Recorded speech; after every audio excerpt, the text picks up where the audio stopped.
Any of the following flexibility tests, you want to be sure the client does a 5 to 10 minute aerobic warm-up. The first flexibility test will be a Canadian trunk forward flexion test.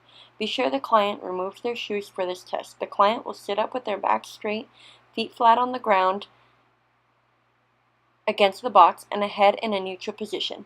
When performing the test, be sure the client does not lead with one hand and that the client does not bend at the knees. The client should inhale before reaching and exhale as they reach.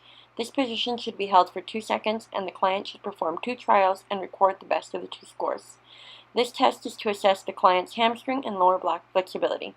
The sit and reach test may need to be modified for various subpopulations, including the young, the old, and the pregnant. The next flexibility test will be the YMCA sit and reach test. Be sure the client removes their shoes for this test. For this test, you place a yardstick on the floor and place a strip of tape on the 15-inch mark. Have the client place their feet on the edge of the tape with 10 to 12 inches apart. Be sure the client keeps their back straight and their head in a neutral position. When the client performs the test, ensure the client's fingers are touching the yardstick at all times, and that one hand is not leaving in front of the other. Also ensure knees are not bent during the test. Have the clients inhale before performing the test and exhale as they reach. Ensure the client holds this position for 2 seconds. Test should be performed twice, and the best score of the 2 should be recorded.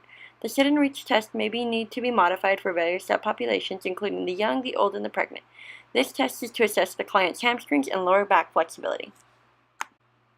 The next flexibility test will be the chair sit and reach test, which is used for the older population. The chair used should be 17 inches in height and placed against a wall. When performing the test, the client does not need to remove their shoes. You will instruct the client to extend one leg with the ankle dorsiflexed while keeping the untested leg flat on the floor and keeping their head in normal alignment.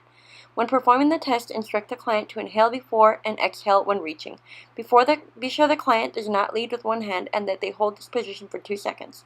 Have the client perform the test twice and record the best score of the 2 for the right and left side. This measures the client's hamstring flexibility without putting too much stress on the lower back for older adults. Lastly, you have the flexibility test, which is called the Thomas test.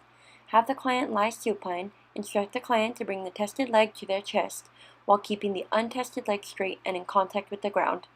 The client should hold this position for 2 seconds and be performed on each side twice.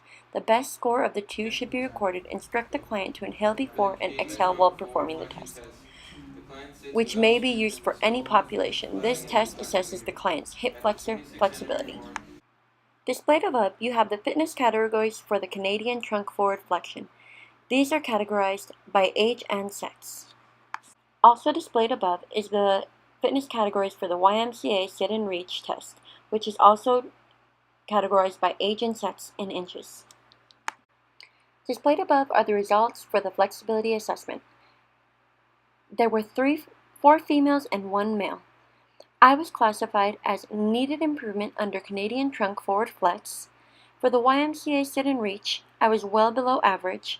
For the chair sit and reach, I was 4 inches on the left and 6 inches on the right, and for the Thomas test, I was flexible.